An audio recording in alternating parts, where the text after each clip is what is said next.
সত্যিকার ভালো স্ত্রীর জীবনের সবচাইতে দামি সম্পদের নাম হচ্ছে তার স্বামী।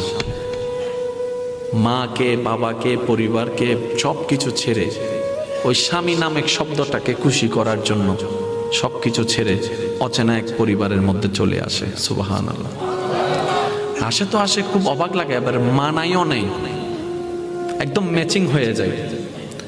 যেখানে যাই সেই রকম একটা মেন্টালিটি আল্লাহ পাক তাদেরকে দান করেছেন ম্যাচিং হয়ে যাওয়ার জন্য।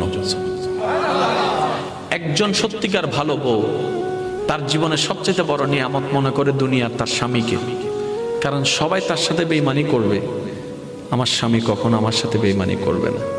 সবাই আমার হাত ছেড়ে দিবে, আমার স্বামী কখনো আমার হাত ছাড়বে না। এখানে যারা বিবাহিতরা আছেন, আমি ছোট্ট মানুষ হিসেবে শ্রদ্ধার সাথে একটা কথা বলি।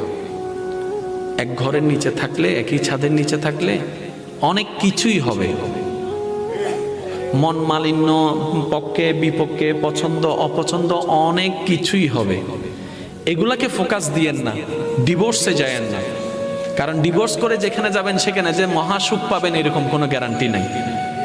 যেখানে আছেন থাকুন, আল্লাহর রহমতের আশা করুন। ডিভোর্স কখনো সমাধান হতে পারে না। স্বামীর কাজ হচ্ছে স্ত্রীদেরকে মায়া প্রদর্শন করা, মহাব্বত প্রদর্শন করা, কেয়ারিং পছন্দ করা, কেয়ারিং প্রদর্শন করা। আর স্ত্রীদের কাজ হচ্ছে স্বামীদেরকে ভক্তি করা, শ্রদ্ধা করা, সম্মান করা। দুইজনের পক্ষ থেকে যখন এই ইসলামের নিয়ম দুইটা চলে আসবে, অশান্তির সংসার অশান্তির হয়ে যাবে। সুবহানাল্লাহ।